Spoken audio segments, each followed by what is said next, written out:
दिल्ली का जंतर मंतर एक ऐसी जगह जहां देश के अलग अलग राज्यों से लोग अपनी आवाज लेकर पहुंचते हैं। कभी छात्र, कभी किसान, कभी कर्मचारी, कभी महिलाएं, तो कभी सामाजिक संगठन। लेकिन आखिर ऐसा क्या है कि हर बड़े आंदोलन का नाम जंतर मंतर से जुड़ जाता है? क्या यहाँ कोई भी कभी भी प्रदर्शन कर सकता है? और आखिर सरकार से अपनी बात मनवाने के लिए लोग इसी जगह को क्यों चुनते हैं?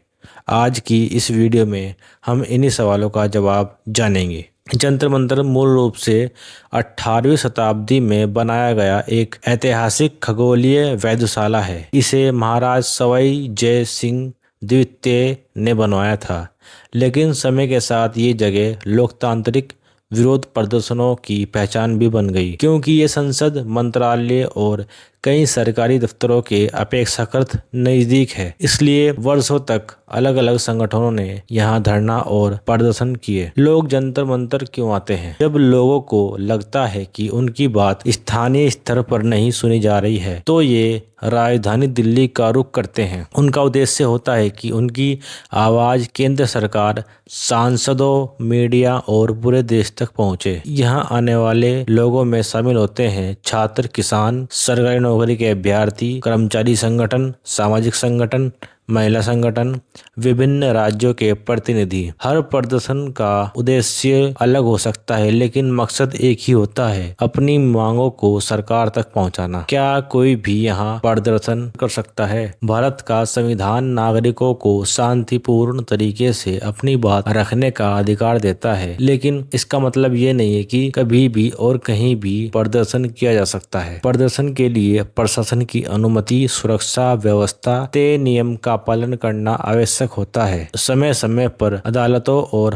प्रशासनों ने भी जंतर मंतर पर प्रदर्शन को लेकर अलग अलग दिशा निर्देश जारी किए हैं। मीडिया की भूमिका। जंतर मंतर पर होने वाले प्रदर्शनों को मीडिया अक्सर कवर करती है। इससे प्रदर्शनकारियों की मांगे राष्ट्रीय स्तर पर चर्चा में आ सकती हैं। हालांकि हर प्रदर्शन को समान स्तर का मीडिया कवरेज मिले ऐसा जरूरी नहीं। क्या हर प्रदर्शन सफल होता है? नहीं।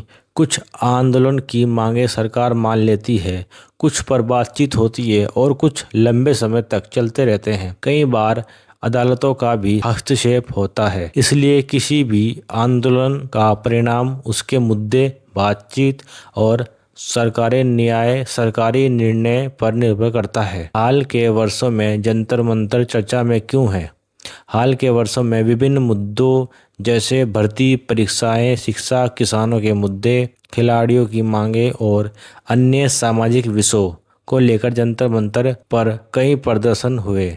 अलग अलग समय पर अलग अलग संगठनों ने यहाँ अपनी आवाज उठाई। जंतर मंतर सिर्फ एक ऐसी ऐतिहासिक स्मारक नहीं है, बल्कि भारत के लोकतांत्रिक संवाद का भी एक महत्वपूर्ण प्रतीक माना जाता है। यहाँ आने वाले लोग अपनी समस्याएं, मांगों को शांतिपूर्ण तरीके से सरकार तक पहुँचाने की कोशिश करते हैं। लोकतंत्र में विरोध और संवाद दोनों की अपनी अपनी भूमिका होती है और इन्हीं के माध्यम से कई मुद्दों पर चर्चा आगे बढ़ती है। अगर आपको ये वीडियो जानकारी पूर्ण लगी तो आप इसे शेयर कर सकते हैं। अपनी राय कमेंट बॉक्स में लिख सकते हैं। ऐसी तथ्यात्मक वीडियो के लिए चैनल को सब्सक्राइब करें। धन्यवाद।